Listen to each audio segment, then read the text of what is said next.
Hi guys, मेरा नाम है कनिष्क दुबे और मैंने बीपीएससी के 65th एग्जामिनेशन में रैंक 265 हासिल किए और मुझे जो सर्विस अलॉट किया गया ना उसका block SC ST welfare officer. इस वीडियो में मैं मेनली बात करूंगा कि कोचिंग और सेल्फ स्टडी में क्या अंतर है और कैसे आप बिना कोचिंग के भी सेल्फ स्टडी करके अपने कंप्लीट नोट्स बना सकते हो और कोई भी कॉम्पिटिटिव एग्जाम है उसको टारगेट कर सकते हो। ठीक है?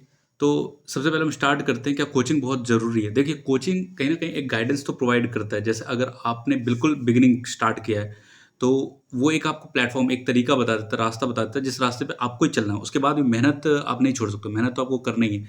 लेकिन एक रास्ता अगर कोई दिखा देता है, तो आपको पता रहता है कि क्या चीज़ अवॉइड करना है, कैसे जाना है, कैसे उसको अप्रोच करना है। तो कोचिंग का अपना फ़ायदा है, ठीक है? और एक फ़ायदा जो मुझे कोचिंग का समझ में आता है, मैं आपको बताता हूँ कि हम कई बार क्या होता है, बहुत सारे सिलेबस का सब कुछ हिस्सा कवर नहीं कर पाते हैं, ठीक है? तो और हम हर कुछ पढ़ भी नहीं पाते हैं।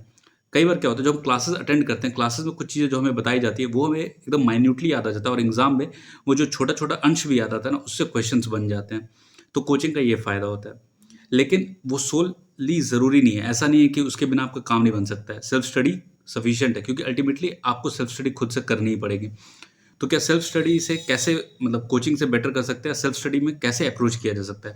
देखो, सेल्फ स्टडी आप खुद से कर सकते हो, सिलेबस निकालो, अपने टॉपिक्स बनाओ और उन टॉपिक्स को बुक्स के थ्रू स्टडी करो या गूगल, यूट्यूब इन सब पे स्टडी करो।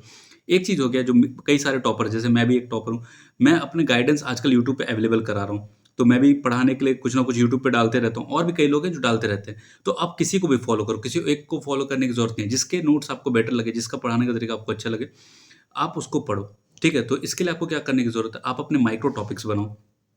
एग्ज़ाम्पल के लिए, जो भी टॉपिक्स हैं आपके सिलेबस पे, उन टॉपिक्स को आप लिस्ट करो।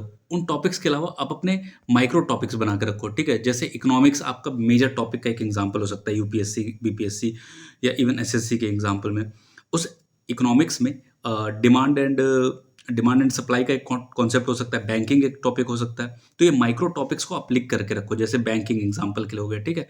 बैंकिंग में आपका एक हो गया नॉर्मल बैंकिंग, ठीक है? एक हो गया डेवलपमेंट बैंक जैसे आरबीआई वगैरह, ठीक है? इन सब टॉपिक्स को आप लिस्ट करो और उन सबको लिस्ट करके आप उसपे शॉर्ट-शॉर्ट नोट्स बनाओ। नोट्स आप कैसे बना सकते हो? बुक्स के थ्रू या अपने डिजिटल नोट्स बना सकते हो।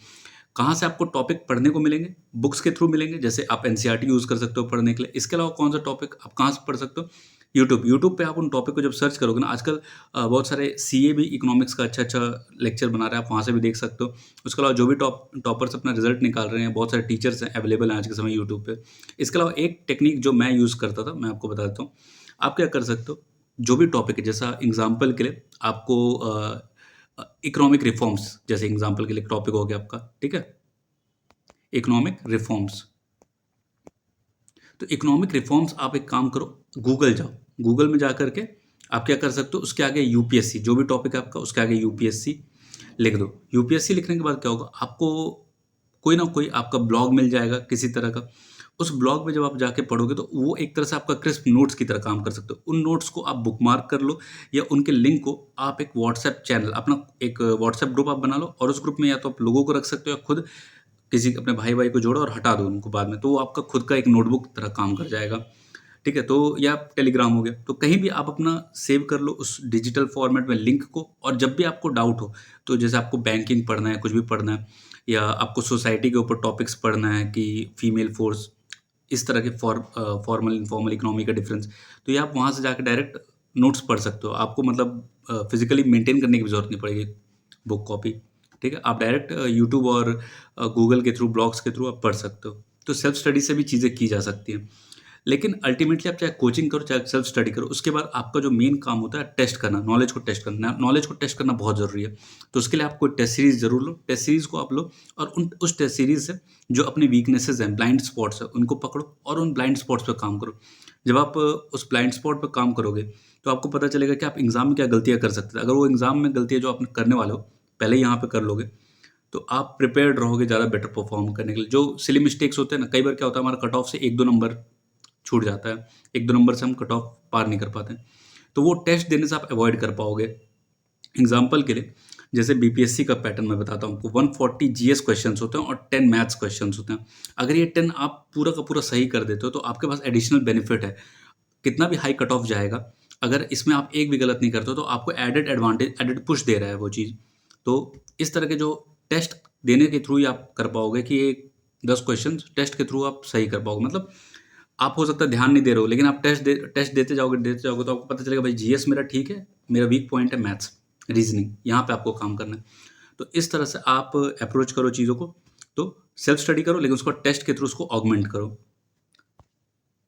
आगे बढ़ते हैं फ्री कोर्सेज। कई बार क्या होता है कि हमें लगता है कि ठीक है, सेल्फ स्टडी के अलावा और क्या कर सकते हैं, मतलब गाइडेंस तो चाहिए, कई बार गाइडेंस चाहिए होता है। तो मैंने जैसे आपको बताया कई सारे फ्री कोर्सेज भी अवेलेबल हैं। जैसे एग्जांपल के लिए मैं बता देता हूँ, यूट्यूब। कई सारे कोचिंग्स वाले यूट्यूब पे आके आज के समय में पढ़ा रहे हैं, तो वहाँ पे फ्री कोर्सेज आपको ऑटोमेटिकली मिल जाता है। लेकिन प्रॉब्लम एक जो मुझे महसूस हुआ है इसमें क्या होता है कि वो कोर्सेज आधे अधूरे होते हैं, कई बार पूरे नहीं होते। पूरे हो तो अच्छी बात है, नहीं है तो आप क्या कर सकते हो, जितने नोट्स आपको मिल गए सफिशिएंट है। इसके बाद आप खुद से ऑगमेंट करो उन नोट्स को। आप क्या कर सकते हो, जो टॉपिक्स लिस्ट करो अपना, एक मतलब एक नोटपैड टाइप रख लो, या तो आप डिजिटल फॉर्मेट या कॉपी फॉर्मेट में, फिजिकल फॉर्मेट में। आप वहाँ पे टॉपिक्स लिस्ट करो और देखो कि क्या-क्या यूट्यूब या गूगल से अवेलेबल हो रहा है। जो चीज़ नहीं अवेलेबल हो रहा है उसको सेपरेटली एक जगह लिख लो, ठीक है? उन टॉपिक्स को क्या करो आप सीधे बुक से, मतलब कोई फिजिकल बुक आप एनसीईआरटी उठा सकते हो, लक्ष्मीकांत हो गया या रमेश सिंह, ऐसे बुक्स उठा के आप वहाँ से उसको सप्लीमेंट करो।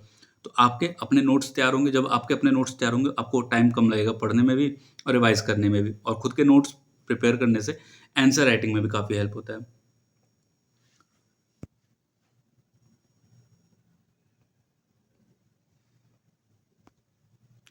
ओके, तो ये मेरा एक छोटा-सा वीडियो था जिसमें आपको समझा सकूँ कि कोचिंग के अलावा भी किया जा सकता है और कोचिंग के अपने क्या